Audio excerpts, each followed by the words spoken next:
All right, let's welcome in former Congresswoman Susan Brooks, whose term in Congress actually ended just this past weekend. Congresswoman, your reaction as you saw what unfolded today, I imagine it must be extra surreal for you. It really is an incredibly heartbreaking day for the country and for the world in many ways. I've been glued to the TV like much of the rest of the country, and I'm very, very sad by what has transpired in the nation's capital, the storming of the Capitol, the breach of the security of the Capitol. And while my colleagues were just doing their duty and doing their job, it's been a very sad day. And it's very scary for them and for their staff, many of staff who are new to the Hill. It's just been a very, very difficult day, and it's not over. What would you call this? Would you call it an insurrection, a protest? How do you term this?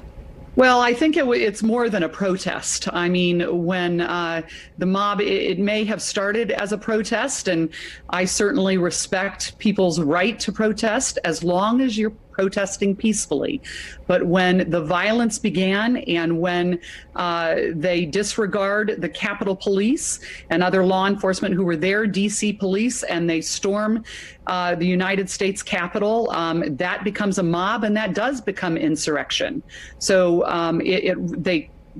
the violence of breaking the windows, of breaking through the doors, of running through the Capitol, of storming the chambers, of seeing my colleagues as the doors were blocked and as the Sergeant at Arms and Capitol Police had guns drawn to protect members of Congress who were doing their jobs was just sickening.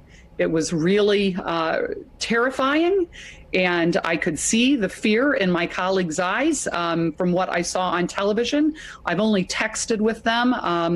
The staffs have been secured in their offices or in lockdown. Members of Congress, for the most part, most of them have been in a secure location or maybe are with their staffs in their offices.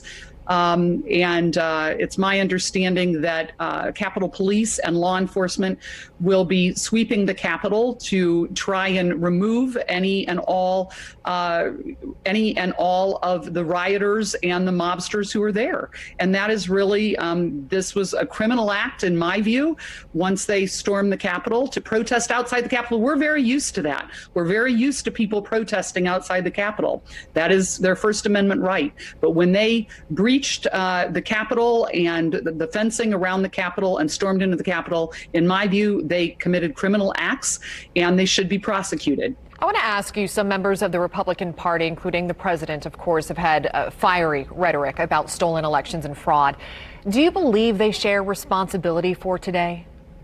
Well, I do, in that I wish that the president had come out earlier and encouraged and strongly condemned what was happening and told people to stand down and move away from the Capitol. I do believe it took too long and it has taken too long.